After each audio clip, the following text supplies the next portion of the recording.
First of all మా ఊళ్ళో water సమస్య పెద్దది. వాటర్ ట్యాంక్ కట్టి 2 years అవుతుంది, కానీ దాన్ని పట్టించుకునే నాదుడే లేడు.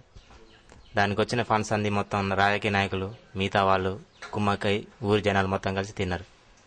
ఈ వాటర్ సమస్య మాకు చాలా పెద్ద సమస్య. ఎవరి దగ్గర తీసుకెళ్ళి ఈ సమస్య మీద ఈ సమస్యన మేము మొన్న మీటింగ్ కూడా పెట్టాం, ఎమ్మెల్యే గారు కూడా వచ్చారు. దానికి ఇంకా రెస్పాన్సిబిలిటీ ఏమీ లేదు. ఏమన్నారు ఎమ్మెల్యే గారు? వచ్చిండు, చేస్తానే అన్నాడు, వెళ్ళిపోయిండు. ఇంకా తర్వాత కూడా ఏం చెప్పలేదు. మరి వట్టి అట్లా మీరు మాటగా చెప్తే అది ఉండదు కదా, మీకు తెలుసు కదా. ఒక యూత్ గా మీరు ఆలోచించి ఆయనకు ఒక వినతి పత్రం లాంటిది ఏమన్నా అప్లికేషన్ కూడా పెట్టినాం మేము. ఎవరికి ఇచ్చినారు? ఆయన ఎమ్మెల్యే గారికి తీసుకున్నారు. ఆయన తీసుకున్న కానీ దానికి మాకు రెస్పాన్సిబిలిటీ ఇలా మళ్ళీ. నెక్స్ట్ ఇంకేం సమస్యలు ఉన్నాయి మీ దగ్గర? అంటే ఇప్పుడు ఫిన్షన్లు, గ్రామంలో ఫిన్షన్లు చనిపోయిన వాళ్ళకు, మగడు చనిపోయిన వాళ్ళకు ఫిన్షన్ ఇవ్వట్లేదు. వేరే వేళ పెద్ద పెద్ద నాయకులు వాళ్ళకి ఇస్తారు, మిగతా వాళ్ళకి ఇవ్వట్లేదు. మళ్ళీ ఏంటంటే యూరియా ఉన్నది కదా, అది రెడ్డి ఆయన ఒక ఆయన చైర్మన్ సాబ్, ఆయన ఏం చేస్తుంటే మా గ్రామస్తులు ఎక్కకుండా వేరే వాళ్ళకి ఇస్తుండ అనమాట. అది దానివల్ల పెద్ద సమస్య ఉంది. ఎవరికి ఇస్తున్నారు? అది వేరే ఊర్లలో ఎకరానికి ఇన్ని కట్టాలని ఉంటాయి కదా, సబ్సిడీ నుంచి వస్తాయి కదా. ఆ సౌకర్యం మాకు కొనుక్కుంటా అవతల వేరే వాళ్ళకు బ్లాక్లు అమ్ముకుంటుండు 800కు 1000 రూపాయలకు. ఆ విధంగా మాకు రాయమంటేనేమో అయిపోయినాయిపో అని ఒకటే రాస్తారు, మిగతా వాళ్ళకు ట్రాక్టర్లు పంపిస్తారు. ఇప్పుడు ఊళ్ళో రాజకీయ నాయకుడు ఉంది కదా, ఆయన ద్వారా ఇంకో ఊరు నుంచి వేరే ఊరు నుంచి ఒక 100 బస్తాలు 200 బస్తాలు ట్రాక్టర్ల ద్వారా పంపిస్తారు. 1000-2 బస్తాలు వచ్చిన మా ఊర్లో మొత్తం 100 బస్తాలు కూడా అమ్మట్లేదు. చాలా వరకు కొట్లాడారు రైతులు. గొడవ కూడా అయింది, పెద్ద గొడవ కూడా అయింది.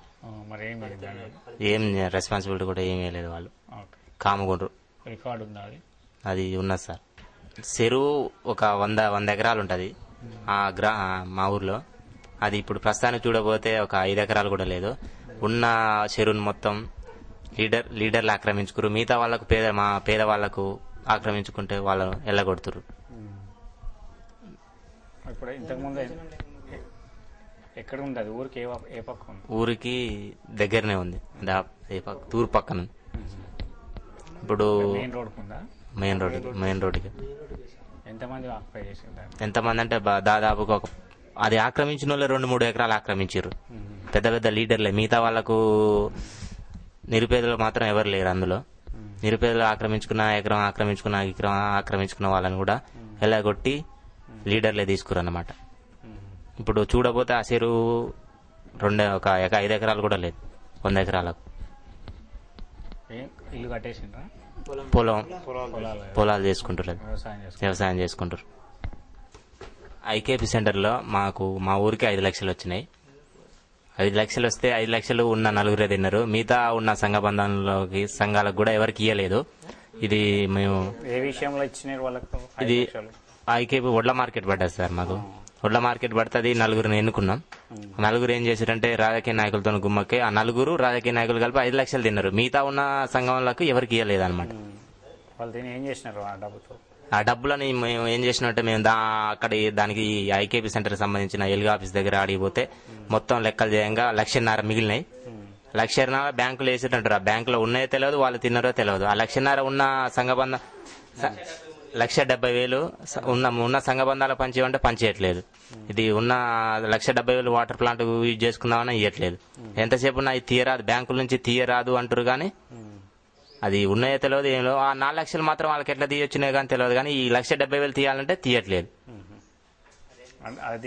ఖర్చు పెట్టినది కింద మీకు ఏం లెక్క చూపించలేదు? ఈ లెక్కలు కూడా ఏం చూపించలేదు.